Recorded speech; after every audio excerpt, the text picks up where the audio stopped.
नमस्कार, हिंदी प्रतियोगिता के यूट्यूब चैनल में आपका स्वागत है।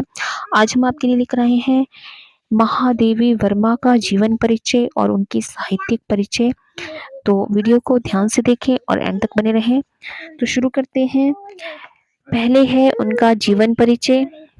अगर महादेवी वर्मा के जीवन परिचय की बात की जाए तो महादेवी वर्मा को जो है वो पीड़ा की गायिका और आधुनिक युग की मीरा के नाम से जो है जाना जाता था।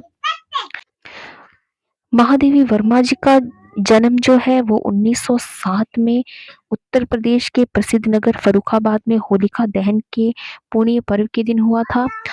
और उनकी जो माता थी वो हेमरानी उनका नाम था, जो एक साधारण कवित्री थी। और वे कृष्ण में जो है अटूट श्रद्धा रखती थी। और उनके नाना भी जो है ब्रिजभाषा में कविता लिखते थे।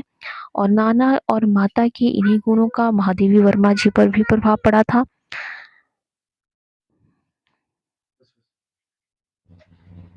9 वर्ष की छोटी-सी उम्र में ही उनका विवाह जो है वो स्वरूप नारायण वर्मा से हो गया था। किंतु इन्हीं दिनों जो है उनकी माता का भी स्वर्गवास हो गया। माँ का साया सिर से उठ जाने पर भी उन्होंने जो है अपना अध्ययन जारी रखा और पढ़ने में अधिक मन लगाया था। और इसके बाद जो है उन्होंने मैट्रिक से लेकर एमए तक की परीक्षाएं जो है प्रथम श्रेणी में उत्तीर्ण की थी। और बहुत समय तक वे जो है प्रयाग महिला ज्ञानपीठ में प्रधानाचार्य के पद पर कार्यरत रहीं। महादेवी वर्मा जी का स्वर्गवास जो है वो 80 वर्ष की अवस्था में जो है 11 सितंबर 1987 ईस्वी में हो गया था। तो ये था उनका जीवन परिचय। और अब बात करते हैं उनके साहित्यिक परिचय के बारे में। तो महादेवी वर्मा ने जो है वो मैट्रिक उत्तीर्ण करने के पश्चात ही जो है काव्य रचना प्रारंभ कर दी थी। और करुणा एवं भावुकता उनके व्यक्तित्व के अभिन्न अंग थे। और अपनी अंतर्मुखी मनोवृत्ति एवं नारी सुलभ गहरी भावुकता के कारण जो है उनके द्वारा रचित काव्य में रहस्यवाद, वेदना एवं सूक्ष्म अनुभूतियों के कोमल तथा मर्मस्पर्शी भाव मुखरित हुए हैं।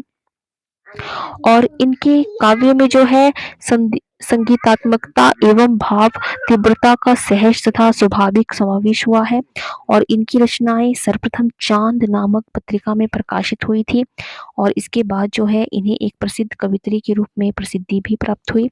सन 1933 में इन्होंने प्रयाग महिला ज्ञानपीठ में प्राचार्य पद को जो है सुशोभित किया था।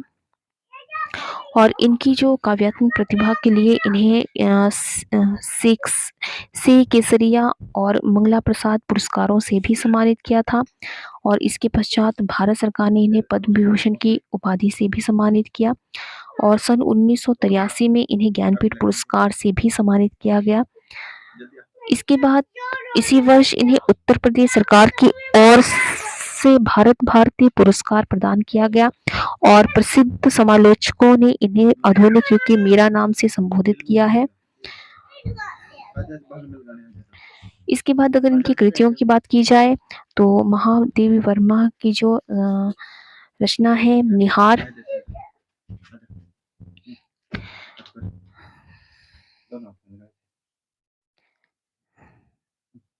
निहार में जो है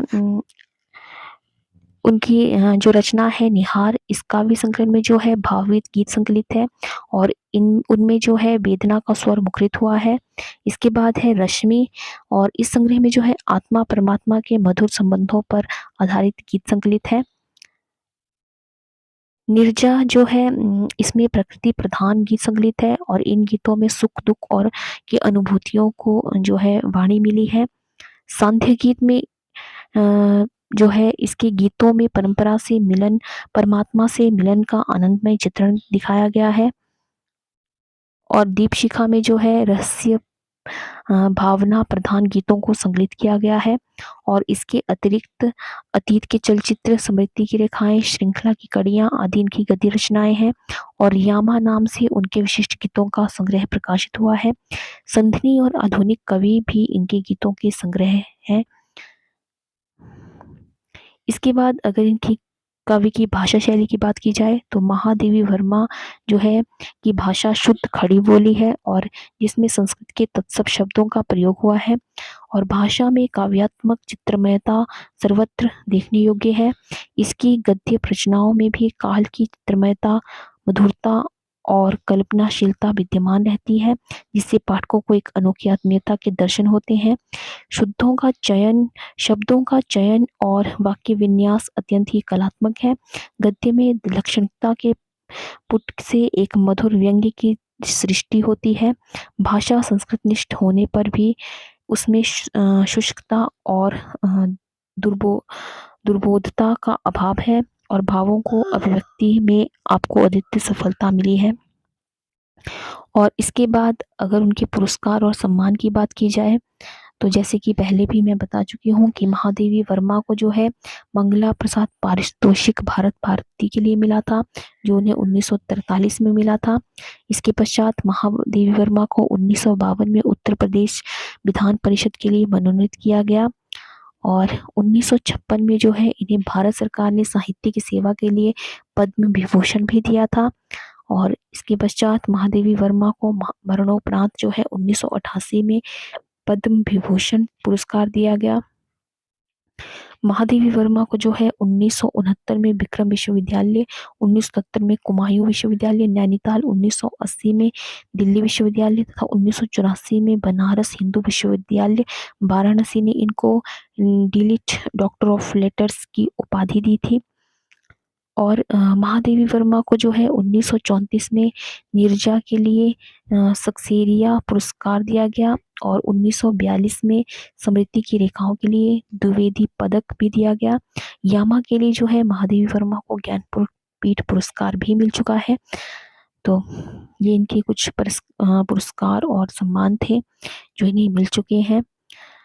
आगे है अगर इनकी कविता संग्रह की बात की जाए तो महादेवी वर्मा ने जो है 8 कविता संग्रह जो है इनके हैं, जिसमें निहार 1930 में रची गई थी, रश्मि 1932 में, सांध्य गीत 1936, दीपशिखा 1942, सप्तपर्णा को अनुदित है 1959 में और प्रथम आयाम 1974 में, अग्निरेखा 1990 में प्रकाशित हुए थे। तो ये इनके कुछ कविता संग्रह थे। इसके बाद है काव्य संकलन। महादेवी वर्मा ने जो है 10 से ज़्यादा काव्य संकलन जो है इनके प्रकाशित हो चुके हैं, जिसमें आत्मिकता, निरंतरता, परिक्रमा, संधिनी में यामा 1936 में, गीत पर्व, दीप गीत, स्मारिका और हिमालय जो है इनके कुछ काव्य संकलन है। इसके बाद अगर रेखा चित्र की बात की जाए, महादेवी वर्मा के प्रमुख रेखा चित्रों में जो है अतीत के चलचित्र, स्मृति की रेखाएं, श्रृंखला की कड़ियां और मेरा परिवार जो है ये उल्लेखनीय है। संस्मरण महादेवी वर्मा ने जो है 1956 में पथ का साथी, 1972 में मेरा परिवार स्मृति चित्रण, 1973 में संस्मरण, 1983 में जो है इनके कुछ उल्लेखनीय संस्मरण है। निबंध संग्रह की अगर बात की जाए तो महादेवी वर्मा के प्रमुख निबंध संग्रहों में जो है श्रृंखला की कड़ियां 1942 में प्रकाशित हुई थी और विवेचनात्मक पद गद्य 1942 में, साहित्यकार की आस्था और अन्य निबंध जो है 1962 में, संकल्पता 1969 में और भारतीय संस्कृति के स्वर जो है उल्लेखनीय है। इनके कुछ निबंध संग्रह है। तो लक्षणा क्षणदा महादेवी वर्मा का एकमात्र ललित निबंध ग्रंथ है और महादेवी वर्मा के प्रमुख कहानी संग्रह में जो है गिल्लू प्रमुख है। इनका संभाषण नामक भाषण संग्रह जो है 1974 में प्रकाशित हुआ था और महादेवी वर्मा के कविता संग्रह जो है देवी वर्मा के प्रमुख कविता संग्रह में जो है ठाकुर जी भोले हैं और आज खरीदेंगे हम ज्वाला जो है इनके कुछ प्रमुख कहानी कविता संग्रह है। तो ये थी महादेवी वर्मा के जीवन और साहित्य से जुड़ी हुई कुछ महत्वपूर्ण तथ्य। तो आई होप आपको ये वीडियो पसंद आया हो, तो वीडियो को लाइक करें और ज़्यादा से ज़्यादा शेयर करें। तो आज की वीडियो में बस इतना ही, मिलते हैं एक नई वीडियो में कुछ नए प्रश्नों के साथ। तब तक के लिए जय हिंद, जय भारत।